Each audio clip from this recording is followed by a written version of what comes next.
Boa noite, meu irmão, minha irmã, graça e paz. Hoje eu quero refletir com você no texto da carta de Paulo aos Efésios, capítulo 4, versículos 31 e 32. Acompanhe comigo.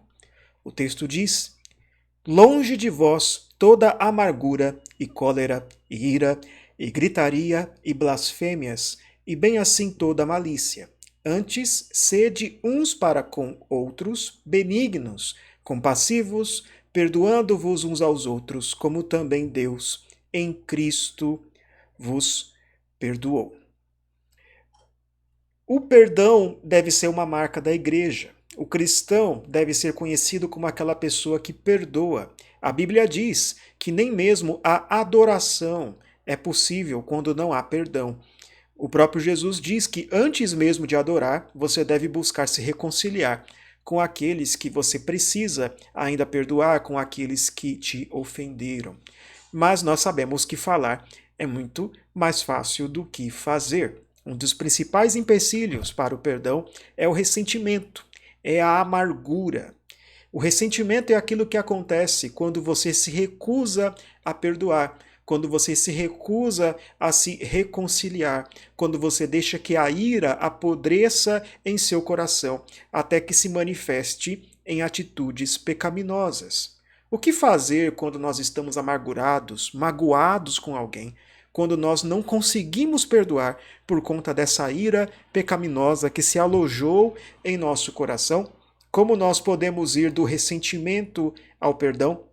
Em Efésios, capítulo 4, nós temos aqui o princípio do despojar e revestir, nos versículos 22 a 24.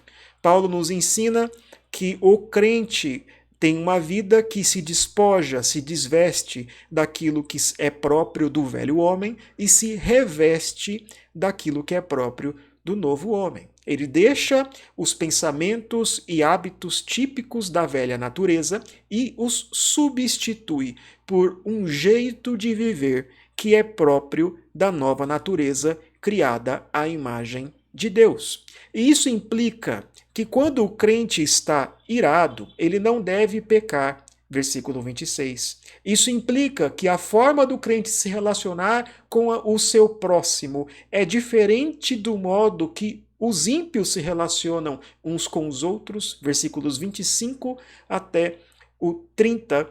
E no final desse capítulo, versos 31 e 32, nós temos aqui algumas medidas que o crente deve tomar para resolver o problema da sua ira. Veja o que o texto diz. O que você deve fazer quando você está ressentido, quando você está amargurado? Em primeiro lugar, limpe o seu coração. Deixe de lado a amargura e a ira pecaminosa. Versículos 31. Essas são atitudes do coração que devem ser despidas. A amargura é uma raiz, é como uma raiz que nasce no coração, que brota no meio da igreja e contamina a muitos. A amargura é aquele espírito que olha para o irmão com antipatia, com azedume, e quando a pessoa está amargurada, tudo que o outro faz irrita. Mesmo quando o outro faz algo com boa intenção, aquilo traz irritação, aquilo traz mais e mais ressentimento. Tudo que a pessoa diz é motivo de desgosto. Isso tudo são atitudes do coração, é atitude de amargura, é a ira pecaminosa. O que é a ira pecaminosa? É a ira que não é acompanhada de outras virtudes, como a paciência, como a brandura. Nem sempre a ira é pecaminosa. A ira pode ser uma ira santa, uma ira justa, quando nós queremos defender, queremos levar em conta aquilo que é a glória de Deus. Mas a ira se torna pecaminosa quando não é acompanhada de paciência e de gentileza. É quando a nossa intenção ao buscar solucionar o problema é destruir a pessoa e não o pecado da pessoa. Muitas vezes, quando nós estamos irados, nós pensamos que o problema é o outro. Eu estou irado, mas é porque ele fez algo muito grave, é porque ele fez algo terrível contra mim. O pecado é grave demais. E por que eu tenho de buscar reconciliação, sendo que é ele que pecou? Por que ele não me procura para pedir perdão? Mas veja, Mesmo que o seu irmão, que o seu próximo esteja errado, mesmo que você tenha razão em suas reivindicações, a responsabilidade pelo que você sente e pelo que você faz com esse pecado que o seu irmão cometeu contra você é totalmente sua. Você é responsável por suas próprias ações. E o que você deve fazer é se arrepender da amargura, se arrepender da ira pecaminosa e substituí-las por bondade e compaixão. Bondade é quando nós pensamos no interesse do próximo mais do que em nossos próprios interesses. Bondade é quando nós somos generosos. Bondade é gentileza. Compaixão é ter um sentimento pelo outro que flui do coração. É ter empatia, é importar com as aflições do irmão, importar com o fato de que o seu irmão está preso a um pecado.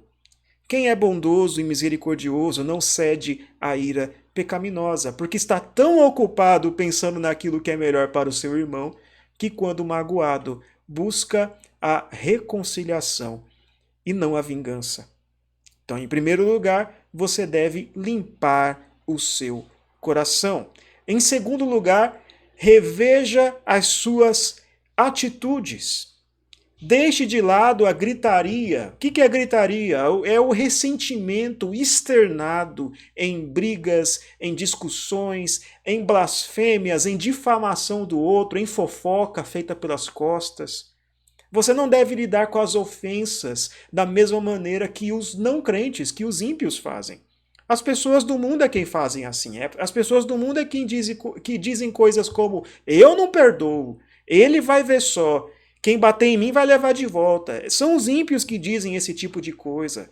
São os ímpios que difamam uns aos outros, que destroem reputações, que partem para a violência. Você não deve se colocar no lugar de Deus. Tiago diz que quem fala mal dos outros pelas costas, quem julga o seu irmão de forma indevida, está se colocando no lugar de Deus. Você deve substituir essas atitudes equivocadas, a gritaria e a difamação, pelo perdão mútuo. Versículo 32. Você deve buscar corrigir o pecador, sim, confrontá-lo com o seu pecado, mas com amor. Você deve perdoá-lo sempre que ele se arrepender, como diz lá em Lucas capítulo 17. Sempre que seu irmão se arrepender, infinitas vezes, 70 vezes 7, você deve perdoá-lo. O perdão é uma graça dada ao pecador. É uma promessa que você faz de que não vai mais cobrar aquela dívida, de que não vai fazê-lo pagar pelo que fez. Quando você promete perdoar, quando você perdoa, você está prometendo que não vai mais trazer aquele assunto à tona, que não vai mais comentar com os outros, que não vai ficar se lamentando, dizendo, olha só o que ele fez comigo. Você perdoou, você pôs uma pedra em cima do assunto. Então, em segundo lugar, você deve rever as suas atitudes. Atitudes que partem dos pensamentos, dos sentimentos, daquilo que está em seu coração. Em terceiro lugar, olhe para a graça de Deus. Você só pode perdoar se estiver amparado pela graça perdoadora de Jesus Cristo. Você só pode perdoar porque foi perdoado. Jesus Cristo é o exemplo, o motivo e o poder para tal tipo de mudança. Você pode dizer, mas eu não consigo perdoar a esse ponto, eu não consigo perdoar o mal que ele me fez, eu não consigo perdoar essa coisa tão grave que ele me causou. Olhe para o que Cristo fez. Olhe para o que Deus fez, perdoando você em Cristo, enviando seu único Filho para pagar pelos seus pecados. Deus perdoou uma vida inteira de pecados, dos seus pecados, tomando a dívida. Jesus Cristo tomou a dívida para si. E quando nós olhamos para esse perdão que Cristo nos deu, perdoar um só pecado que é cometido contra nós se torna coisa pequena. Assim como o filho mais velho é incapaz de perdoar, porque não se vê como necessitado de perdão. Nós, quando não perdoamos, é porque nós não entendemos ainda o quanto fomos perdoados. Que a igreja seja conhecida como uma comunidade que perdoa. Que você, cristão, seja conhecido como alguém que é um perdoador. Que as pessoas olhem para a comunidade dos crentes fiéis em Cristo e digam: nesse lugar há perdão. Que Deus nos abençoe. Amém.